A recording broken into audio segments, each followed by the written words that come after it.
Hello मित्रों, आज हम इस वीडियो के माध्यम से वर्णमाला के विषय में समझेंगे। हिंदी वर्णमाला देखने में बहुत छोटा सा विषय लगता है, पर विद्यार्थी प्रतियोगी परीक्षाओं में अक्सर इसमें गलती कर देते हैं। वैसे भी अंग्रेजी वर्णमाला यदि पूछें तो विद्यार्थी फटाफट बता देता है, पर हिंदी वर्णमाला में वह चक्कर खा जाता है। उन्हीं की सुविधा के लिए हम ये वीडियो बना रहे हैं, पर हम वीडियो में विषय पर आगे चर्चा करें इसके पूर्व मित्रों, आप इस वीडियो को सब्सक्राइब कर घंटी बजा दीजिए, जिससे हमारे आगामी वीडियो आपको प्राप्त होते रहें। हाँ तो मित्रों, हम हिंदी वर्णमाला की बात कर रहे थे। हिंदी वर्णमाला वर्ण भाषा की सबसे छोटी इकाई माना गया है और वर्ण के दो भेद होते हैं, स्वर और व्यंजन। अब ये स्वर और व्यंजन क्या होते हैं, इसी पर हम चर्चा करेंगे। हमने अपने पिछले वीडियो में जाना था स्वर के विषय में और बहुत कुछ उसमें हमने आपको बतलाया था।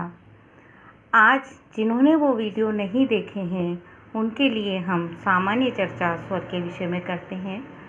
स्वर वे वर्ण होते हैं जिनका उच्चारण बिना किसी अन्य वर्ण के सहयोग से किया जाता है। हिंदी वर्णमाला के अंदर 11 स्वर माने गए हैं। अ, आ, ई, उ, ऋ, ए, ऐ, ओ, औ।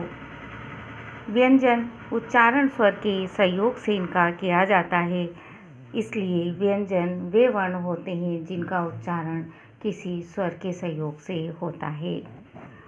हिंदी वर्णमाला के अंदर कुल वर्णों की संख्या 52 है, जिसमें से हमने 11 स्वर निकाल दिए तो 41 व्यंजन हमारे पास बचते हैं।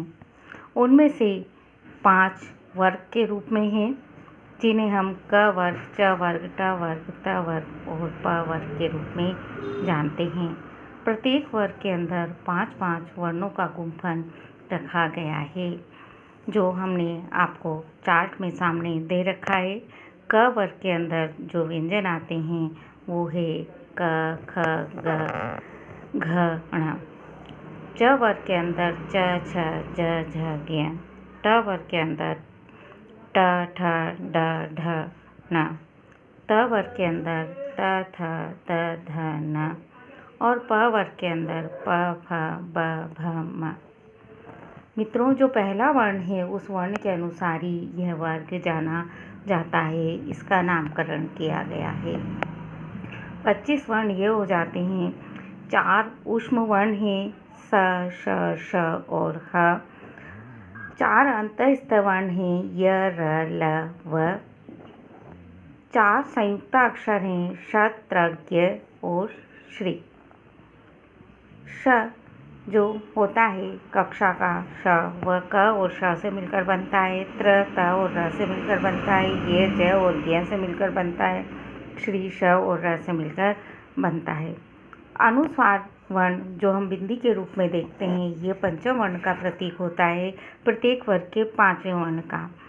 ये बिंदी के रूप में लगाया जाता है। चंद्र बिंदु चंद्रमा और उसके ऊपर बिंदी के रूप में लगाया जाता है और विसर्ग 2 बिंदी के रूप में लगाया जाता है। चंद्र बिंदु की गणना वर्ण की गणना के अंदर नहीं की जाती है, जिन 52 की हम बात कर रहे हैं। अन्य वर्ण हैं ड और ड, ये 2 वर्ण और हैं। इन सबको मिलाकर कुल 52 वर्णों की वर्णमाला हमारी तैयार होती है। अब बात आती है इनका उच्चारण कैसे किया जाए। ज़्यादातर लोग इनका उच्चारण गलत कर देते हैं, परिणाम स्वरूप उनकी उच्चारण सही नहीं होता। और हिंदी भाषा तो ऐसी भाषा है जिसमें यदि उच्चारण स्थान गलत हो, यदि थोड़ा सा भी गलत कर दिया जाए तो अर्थ का अनर्थ हो जाता है।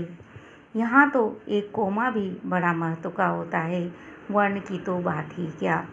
आपने एक छोटा सा उदाहरण सुना होगा मित्रों, रोको मत जाने दो और रोको मत जाने दो। अर्थ बदल गया है बिल्कुल।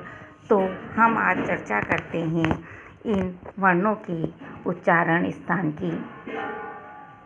बड़ी बड़ी परीक्षाओं में भी एक प्रश्न पूछ लिया जाता है, कुल उच्चारण स्थान कितने हैं। तो मित्रों, आपको ध्यान रखना है, कुल उच्चारण स्थान 8 माने गए हैं। ये उच्चारण स्थान क्या है, इन्हीं को हमें देखना है। कंठ तालु, मूर्धा, दंत्योष्ठ, कंठ तालु और कंठ ओष्ठ। इस तरह से ये 8 स्थान माने गए हैं। किनसे कौन सा वर्ण उच्चारित होता है, इस पर अब चर्चा करते हैं। मित्रों, कंठ से जो उच्चारण होता है वह क वर्ग, ह वर्ण और आ स्वर होते हैं। इसी तरह से तालव्य से उच्चारित च वर्ग, य, श, ई और बड़ी ई उच्चारित होते हैं। आप उच्चारण करते देखते जाइए। उच्चारण करेंगे, अपने मित्रों के साथ करेंगे तो आपको एक तो यह स्थान याद होगा कि तालव्य किसे कहते हैं, कंठ किसे कहते हैं, मूर्धा किसे कहते हैं। दूसरा, आपका मनोरंजन होगा और आपको पक्के से याद हो जाएंगे, फिर आप कभी भूलेंगे नहीं इन्हें। हाँ तो मित्रों, तीसरा स्थान था मूर्धा। इस मूर्धन्य स्थान से ट वर्ग का उच्चारण होता है, साथ में र, श और री का उच्चारण किया जाता है। यह तालु के पीछे का भाग होता है। चौथा उच्चारण स्थान है दंत्य। इससे त वर्ग का और ल तथा स का उच्चारण किया जाता है। पांचवा स्थान है औष्ठ्य, जिससे प वर्ग, उ और उ उच्चारित होते हैं। छठा उच्चारण स्थान आता है दंत्योष्ठ, जिससे व वर्ण का उच्चारण किया जाता है। इसमें ऊपर के दांत झटके से नीचे के ओष्ठ का स्पर्श करके हट जाते हैं। इन्हीं दंत्योष्ठ से जो 2 वर्ण हमने अन्य के रूप में देखे थे, ड़ और ड, वो दोनों भी उच्चारित किए जाते हैं। सातवां उच्चारण स्थान है कंठ और तालु। इससे ए और ऐ का उच्चारण होता है। कंठ ओष्ठ यह 8वां स्थान है, इससे ओ और औ का उच्चारण होता है। क्योंकि इनके उच्चारण स्थान 2-2 हैं, इसलिए इन्हें संधि अक्षर के नाम से भी जाना जाता है और प्रतियोगी परीक्षाओं में इस तरह का प्रश्न अक्सर पूछ लिया जाता है। विसर्ग की बात हमने की थी। विसर्ग काकल्य वर्ण है, कंठ से थोड़ा नीचे ये स्थान होता है। मित्रों, पांचों वर्ग का जो 5वां वर्ण है, वह 5वां वर्ण 2 स्थानों से बोला जाता है, अनुनासिक भी कहलाता है। ये कैसे बोला जाता है, तो क वर्ग का जो 5वां वर्ण है उसका उच्चारण स्थान जिह्वा मूल और नासिका है। इसी तरह से च वर्ग का 5वां वर्ण का उच्चारण स्थान तालु है। ट वर्ग के 5वां वर्ण का न का उच्चारण स्थान मूर्धा है और त वर्ग के 5वां वर्ण का उच्चारण स्थान दंत और नासिका है और प वर्ग का 5वां वर्ण का उच्चारण स्थान ओष्ठ और नासिका है। कुल मिलाकर इनमें जिह्वा मूल, तालु, मूर्धा, दंत और ओष्ठ के साथ नासिका का संबंध निश्चित रूप से है। यह आपको याद रखना है।